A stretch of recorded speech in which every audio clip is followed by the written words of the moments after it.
Et les amis, faites attention ici, c'est une information d'utilité publique, d'accord? Si ça ne vous sert pas, ça servira sûrement à quelqu'un que vous connaissez. Alors aidez à la diffuser aussi. Il y a beaucoup de gens qui vont voyager le jour de l'élection. Et oui, ou alors qui sont déjà partis, ont déménagé dans une autre ville, étudié ailleurs, et n'ont pas transféré leur carte d'électeur, et maintenant il n'est plus possible de la transférer. Et alors, ils ne votent pas? Si, ils votent quand même. D'ailleurs, voilà pourquoi cette information est importante. Ça se termine ce jeudi, le 20. Le délai pour vous inscrire pour voter en déplacement, c'est-à-dire pour voter en dehors de votre bureau de vote habituel, vous devez aller sur Internet, sur le portail Autoatendimento Eleitoral, chercher sur Google Autoatendimento Eleitoral. Vous pouvez cliquer sur le premier lien qui apparaît et vous allez entrer sur la page de la justice électorale.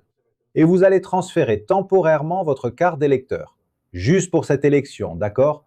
Elle sera valable dans la ville où vous vous trouvez. Où vous serez le jour de l'élection, vous pourrez voter normalement. Important, cela ne vaut que pour les villes de plus de 100 000 électeurs. Donc, si vous êtes dans une toute petite ville, ça ne sert à rien. Mais si vous êtes dans une grande ville de plus de 100 000 électeurs, vous pouvez voter en déplacement, d'accord? La ville où vous serez le jour J doit avoir plus de 100 000 électeurs. D'accord? Information importante pour que vous ne manquiez pas la date limite. Si vous ne pouvez pas le faire par Internet, allez au bureau électoral en personne avec votre carte d'électeur et vous faites aussi l'enregistrement pour que vous puissiez voter en déplacement. Si vous ne faites pas cela avant jeudi, c'est fini, vous ne pourrez plus voter. Une autre information importante. Si vous êtes dans une ville de votre propre État, dans une ville différente mais toujours à l'intérieur de l'État, vous allez voter pour tous les candidats. Député d'État, député fédéral, sénateur 1, sénateur 2, gouverneur, président de la République.